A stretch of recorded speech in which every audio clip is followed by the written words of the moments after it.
वक्फ के नाम पर पूरे देश में बहुत बड़ी सियासत और देश में कानून व्यवस्था को छिन्न भिन्न करने की साजिश हो रही है इंडी गठबंधन द्वारा। खास तौर से कांग्रेस उसका नेतृत्व कर रही है। कांग्रेस उद्धव ठाकरे, प्रियंका खड़गे व तमिलनाडु के चीफ मिनिस्टर वगैरह सब लोग लगे हुए हैं कि वक्फ का जो कानून आ रहा है जिससे देश में आम अल्पसंख्यकों को फ़ायदा होगा वो वहाँ अल्पसंख्यकों तक ना पहुँचे। कितनी बड़ी साजिश है देखिए, मैं आपको सिलसिलेवार बतला रहा हूँ। कांग्रेस लाखों एकड़ जमीन देश में वक्फ को पंजीकृत करके लोगों को बेघर करने की साजिश कर रही है। लाखों एकड़, हर जिले हर सूबे में कांग्रेस के लोगों ने, साथ में और पार्टियों ने, कर्नाटक में, महाराष्ट्र में उद्धव ठाकरे ने, तमाम दलों ने, इंडी गठबंधन ने तय कर लिया है इतनी ज़मीन वक्फ के नाम घोषित करा दो चुपचाप कि पूरे देश में लोग सिकमी किराएदार हो जाएं। अधिकतर जो गरीब आवाम है वो सिकमी किराएदार, ये साजिश चल रही। देखिए, कांग्रेस लाखों एकड़ ज़मीन देश में वक्फ को पंजीकृत लोगों को बेघर करने की साजिश कर रही। आपको बतला रहे हैं हमारे चैनल से, प्यारा हिंदुस्तान, HDB, द न्यूज़ से बराबर इस तरह की खबरें पहले से हमारे यहाँ हम लोग दे रहे थे और आपको चैनल के माध्यम से भी आगाह कर रहे हैं कि 15 दिन में आप देखेंगे विभिन्न जगह की ज़मीनें योजनाबद्ध तरीके से ये वक्फ के नाम पर पंजीकृत कराने की साजिश करेंगे, परंतु साजिश में नाकाम हो जाएंगे क्योंकि तख्त पे ऐसा शख्स बैठा है जो बेइंसाफी होने ही नहीं देगा। वक्फ बोर्ड ने किसान की पुश्तैनी जमीन पे किया दावा। 1500 एकड़ जमीन, 2000 बीघा से ज़्यादा ज़मीन कर्नाटक में किसानों की, गरीब किसानों की हथियाई जा रही है। उसमें कौन है? ऊपर का कांग्रेस हाईकमान। जब उन्होंने देखा कि महाराष्ट्र वगैरह में हम हार रहे हैं तो अल्पसंख्यक वोट को पूरे देश में अपनी मुट्ठी में लेने के लिए ये षड्यंत्र किया गया है। क्या षड्यंत्र किया गया? वहाँ पे 1500 एकड़ मतलब 2000 बीघा से ज़्यादा ज़मीन में वक्फ बोर्ड का बोर्ड लगवा दिया गया और गरीब किसानों को बेघर करने की साजिश। उसकी वजह है वहाँ के लोग जागरूक हैं और कांग्रेस को वोट नहीं देते भी वजह है।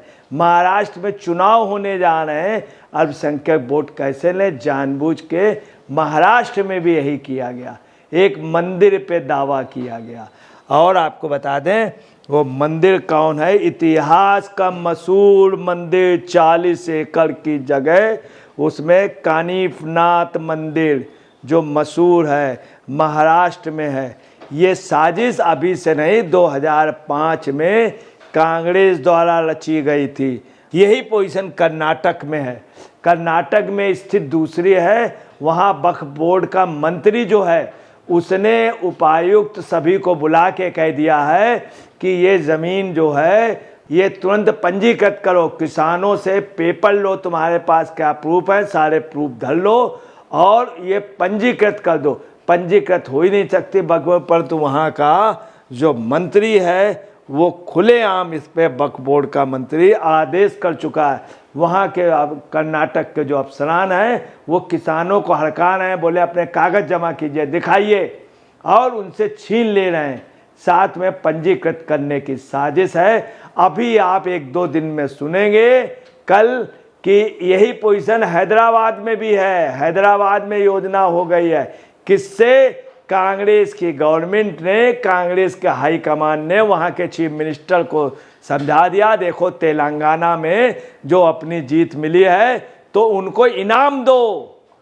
इनाम के तौर पे अभी देखिएगा कल फिर दावा हो जाए पूरे देश में, इस तरह देश का माहौल खराब करने की योजना। वक्फ बोर्ड ने किसान की पुश्तैनी जमीन पे किया दावा, भड़के तेजस्वी सूर्या, बोले भारतीय संविधान के हिसाब से चलेगा न कि सरिया से। उत्तर कर्नाटक के विजयपुर जिले में गांव होनवाड़ा में किसानों की पुश्तैनी जमीन पर वक्फ संपत्ति होने के दावे पर विवाद गहरा गया। बेंगलोर दक्षिण से सांसद तेजस्वी सूर्या ने दावा किया कि कर्नाटक वक्फ बोर्ड ने 1500 एकड़ जमीन पर दावा जताया है। उन्होंने कहा कि टिकोटा तालुक में आने वाले इस गांव के किसानों को नोटिस भी जारी किए गए। नोटिस जारी क्या है? कर्नाटक गवर्नमेंट, सिद्धरमैया, प्रियांश खड़गे जो सनातनियों का विरोध करता है। और ये सब किसकी साजिश से हो रहा है? एक ऐसे परिवार की साजिश से हो रहा है जो शुरू से हिंदुओं का विरोधी रहा है, जिसने वक्फ बोर्ड कानून बनाया था जो कश्मीर से आया हुआ है, जिसके परबाबा के बारे में लोग नाम बताने में भी डरते हैं। आप समझ गए होंगे, वो खास तौर से इन्हीं बात की राजनीति करके सत्ता पे कब्जा किए हुए, ये उन्हीं की साजिश। ये देखिए किसान कितने गरीब लोग, आप देखिए चेहरा देखिए, ये देखिए चेहरा, सिंपल किसान ये जय सूर्या को दे रहे हैं। चूँकि इनके ज़मीन हथियाली वक्फ बोर्ड ने नोटिस दे दी, चस्पा कर दिया, और तहसीलदार नोटिस दे रहा, वहाँ जाके हड़का रहा है, बोले आप लोग यहाँ से तुरंत चले जाइए, अपने पेपर वगैरह जमा कर दीजिए। छीने जा रहे हैं उनसे।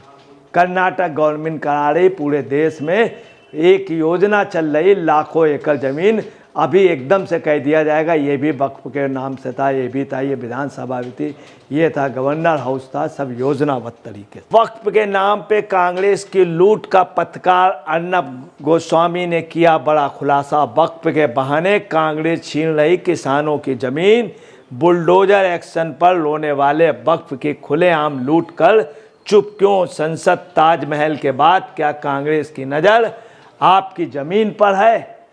हकीकत में कांग्रेस की नज़र अब आम जनता की ज़मीन पे है। कांग्रेस कहीं आनंद भवन बनवाती है इलाहाबाद में, जहां नेहरू जी पैदा हुए थे, कहीं ज़मीन पे कब्जा कर लेती है अपने कार्यालय के नाम पर, कहीं कुछ। ये मतलब आप समझ लिए, अब ये आम पब्लिक के ज़मीन पे कब्जा करने की नाजायज साजिश की जा रही। कर्नाटक वक्फ बोर्ड ने किसानों को 1200 एकड़ जमीन पर ठोका दावा। कांग्रेस का सिद्धरमैया सरकार किसानों की जमीन करा रही है खाली। किसानों को पुश्तैनी जमीन हड़पने की वक्फ बोर्ड की साजिश बेनकाब। जमीन खाली करा रही, वहां उनके आदमी गुंडे पहुंच गए,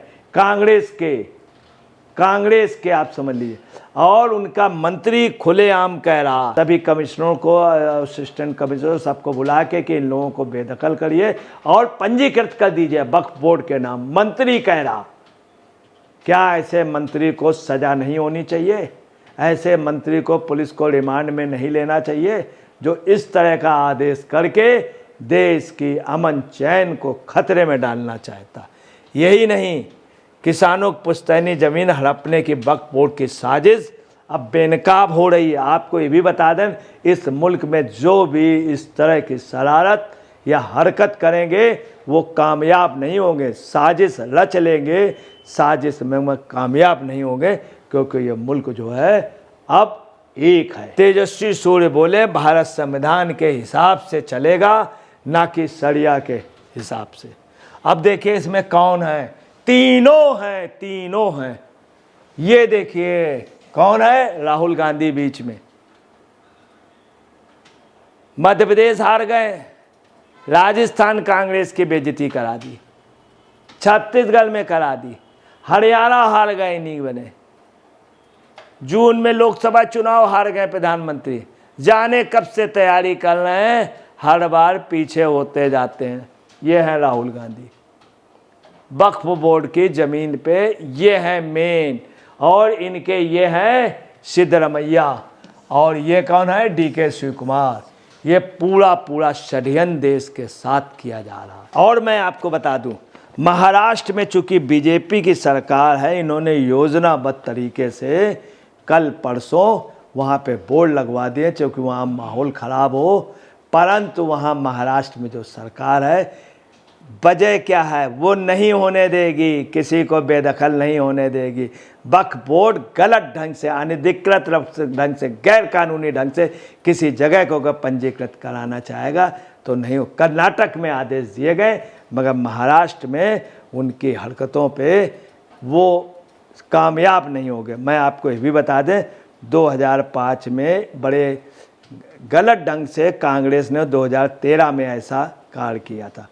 हरि अम्बेडकर जो हैं महाराष्ट्र के, उन्होंने बताया कि ये जो जगह है ये हिंदुओं की थी, ब्रिटिश काल से पहले की, मुस्लिम काल से पहले की, उसके बाकायदे प्रूफ हैं। और जो कनिपनाथ मंदिर है वो लगभग 1800 साल पुराना है, 1800 साल पुराना है। और आपको बता दें, इन सब के साथ ही सबसे बड़ी बात है, जो मंत्री है वक्फ बोर्ड का कर्नाटक का, जमीर अहमद खान, वो सबसे बड़ा कल्प्रिट्स है। वो उपायुक्त और राजस्व विभाग के अधिकारियों को आदेश दिए 15 दिन के अंदर इसको पंजीकृत के किसानों को बाहर करो, फेंक दो, इनका सारा सामान सब कुछ राजस्व लेखों में भी एंट्री करो। ये उसने आदेश दिए। मंत्री को इतना ज्ञान नहीं है कि कैसे पंजीकृत कर सकते हैं, उसके नियम कायदे कानून है। यही नहीं, आपको बतलाना है कि इन सब के अलावा उन्होंने वहाँ चस्पा कर दिया है कर्नाटक में ख़ास तौर से ये, और उस जगह को शाह अमीनुद्दीन की दरगाह के रूप में दिखलाना है, जबकि शाह अमीनुद्दीन का कोई अस्तित्व नहीं था वहाँ पे, कभी उनकी पहले कभी बाजार नहीं थी। अभी योजनाबद्ध तरीके से इस ज़मीन को कर्नाटक के कांग्रेस के लोग ऐसा करा रहे हैं, चूँकि उनकी सरकार आ गई इसलिए चुनावों के लालच में कर रहे हैं ऐसा। दूसरी, वायनाड में चुनाव होने जा रहे हैं, प्रियंका गांधी हार रही हैं, वहाँ का मुस्लिम वोट चाहिए, इसलिए भी ये किया जा रहा है कि हम महाराष्ट्र में हार जाएंगे और ख़ास तौर से झारखंड में कांग्रेस हार जाए, किसी तरह से वायनाड की सीट बचा लो। इन सब के अलावा आपको बतलाना है, सबसे बड़ी बात है कि इन जगहों को सरकार कह रही है कि नामित कर दो, तहसीलदार बाकायदे नोटिस दे रहे हैं, चस्पा कर रहे हैं, और दरगाह पे उन सबको हटाने के लिए पूरी वो योजनाबद्ध तरीके से कोशिश कर।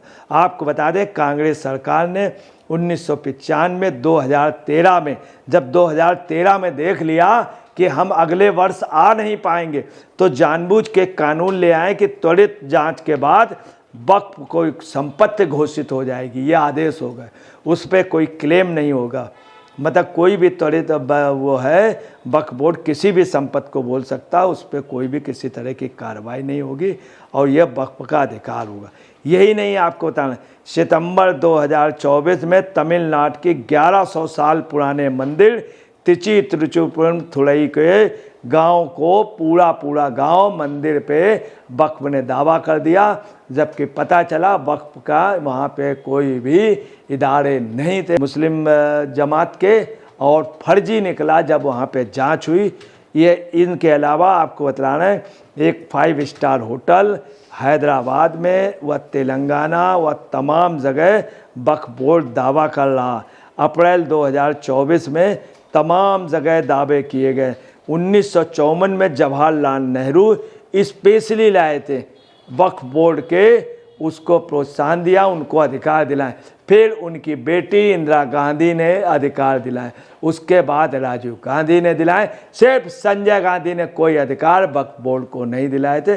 राजीव के बाद राहुल जो हैं, अपने खानदान के इस कारनामे को आगे बढ़ाने के लिए, ताकि वोट बैंक पे इनकी पकड़ हो, इनकी दीदी वहाँ से वायनाड से किसी तरह से जीत जाएं, चाहे जैसे जीतें, चाहे वक्फ को जगह देनी पड़े, चाहे लोग बेघर कर दिए जाएं, इससे मतलब नहीं, जिताने के लिए। यही नहीं, 2013 में कांग्रेस ने स्पेशल अधिकार दिलाए। आपको ये भी बता दें, बड़े दुख की बात है, 8,70,000 संपत्तियां हैं, 8,70,000 संपत्तियां वक्फ के नाम पे है, और 9 लाख 40,000 एकड़ भूमि है। इनकी योजना इंडी गठबंधन की है। पूरे देश में हर शहर पे, हर मोहल्ले पे, जगह जगह को वक्फ के नाम घोषित कर दो। इतनी जगह हो जाए कि पूरा हिंदुस्तान ही वक्फ के नाम पे हो जाए, तो मोदी और भाजपा फिर कहाँ रहेंगे? सभी उनके शिकमे किराएदार होंगे, मगर कोई भी गलत साजिश सफल नहीं होगी। अगर वक्फ की लीगल जगह है तो उसको मिलेगी। अगर इस तरह से अनधिकृत रूप से जगहों पे दावा करेंगे तो देश के साथ भद्दा मजाक है। आवाम इस चीज़ को बर्दाश्त नहीं करेगा। दोस्तों नमस्कार, जय हिंद, जय भारत।